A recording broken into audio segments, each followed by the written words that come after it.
दोस्तों 5 फरवरी से मोहम्मद अली सतपारा और उनके साथियों की गुमशुदगी के बाद से हर रोज़ एक नई कहानी जन्म ले रही है। अब मोहम्मद अली सतपारा और उनके साथियों की मौत का बाकायदा ऐलान कर दिया गया है। मौत का ऐलान अली सतपारा के बेटे साजिद सतपारा ने गिलगित बल्तिस्तान हुकाम के साथ जुमेरात को एक प्रेस कॉन्फ्रेंस में किया। आज की कहानी या थ्योरी ये है कि सतपारा, आइसलैंड के जॉन सनवरी और चिली के हवान पाब्लो मोहर की मौत एक साजिश के तहत हुई है। उनसे कबल कोहपेमाओं की टीम ने जो रस्सियां डेथ जोन और चोटियों के दरमियान लगाना थीं वो उन्होंने नहीं लगाई। ये तब से ड्राइंग रूम से निकलकर अब टीवी चैनल्स पर आ गए हैं और सोशल मीडिया की तो अब बात ही ना करें। वहाँ तो हर एक सेकंड के बाद एक नई साजिशी थ्योरी जन्म लेती है। मुल्क के एक माया नाज साबिक कोहपेमा ने सबसे पहले ये दावा किया कि इस हादसे में नेपाली मुलव्वस हैं। जब सबूत मांगे गए तो किसी के पास कुछ था ही नहीं। अगर नेपालियों ने ऐसा किया है तो क्या हुकूमत या किसी निजी इदारे ने K2 के डेथ जोन में जाकर मुआयना किया है या कोई वीडियो बनाई है कैसा हुआ है या नहीं? ना अभी तक वहां कोई जा सका है और ना ही किसी ने देखा है। लेकिन सुनने वालों की अक्सरियत इस बात पर ईमान ले आई है कि उनसे पहले चोटी सर करने वाले कोहपेमा ही इस हादसे के जिम्मेदार हैं।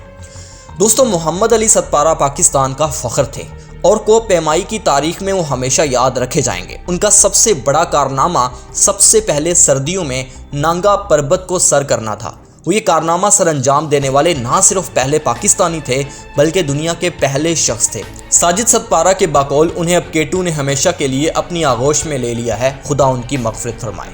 मुल्की मईशत के हवाले से बात करें तो फ़िलहाल एक ख़बर सामने आई है। आप उसे बुरी खबर भी कह सकते हैं और अच्छी खबर भी, क्योंकि यह हुकूमत के लिए तो अच्छी खबर है मगर अवाम के लिए बुरी खबर है।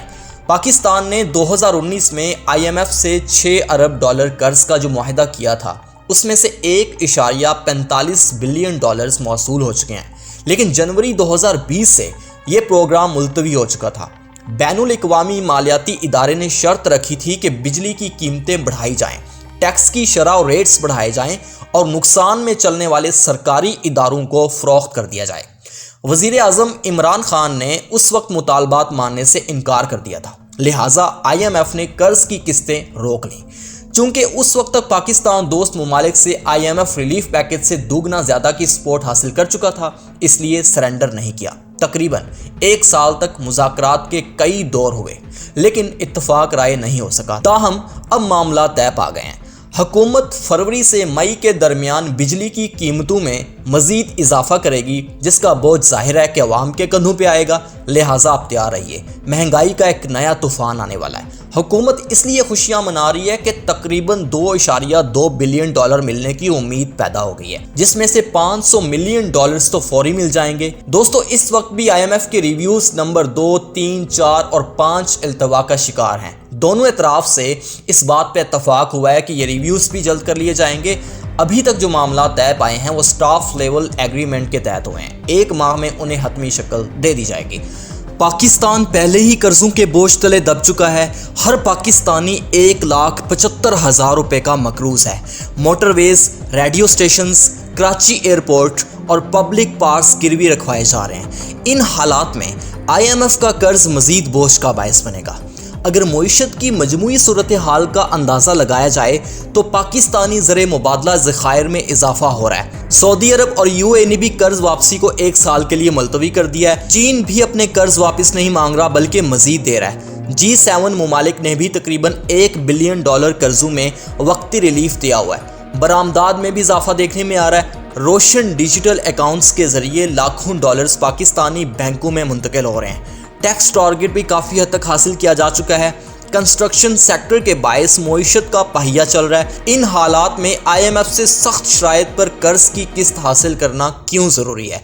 मुल्की सतह पर कर्ज हासिल करना कोई बुरी बात नहीं है। दुनिया की सबसे बड़ी सुपर पावर समझे जाने वाले अमेरिका की आधी से ज़्यादा इकॉनमी कर्जों पे चलती है। लेकिन ये किसी मजबूरी में हासिल किए जाएं तो कोई हर्ज नहीं। अगर किसी खास मकसद के लिए कर्ज लिया जाए तो बात समझ में आती है। लेकिन अगर सिर्फ इस वजह से कि कर्ज आसानी से मिल रहा है ले लिया जाए तो ये एक नुकसानदेह अप्रोच है। कर्ज लेने के बाद उसका पैदावारी इस्तेमाल क्या होगा, उससे आमदन कैसे हासिल की जा सकेगी? क्या हम हासिल शुदा आमदन से IMF के कर्जों की किस्तें अदा करने से ज़्यादा मुनाफा कमा पाएंगे? یہ وہ سوال ہیں جن کا جواب عوام کے سامنے پیش کیا جانا چاہیے، کیونکہ بالآخر بوجھ تو عوام نے ہی برداشت کرنا ہے، حکمرانوں کو تو کوئی فرق نہیں پڑتا۔ مشیر خزانہ حفیظ شیخ صاحب نے ٹویٹ کیا ہے کہ IMF قرض کی سہولت کا بحال ہونا اچھی خبر ہے، میں ساتھیوں کا شکر گزار ہوں کہ انہوں نے مجھے سپورٹ کیا۔ شیخ صاحب کے لیے تو یقیناً یہ ایک اچھی خبر ہے، کیونکہ اس خبر کے ساتھ ہی انہیں سینیٹر بنانے کی خوشخبری دے دی گئی ہے۔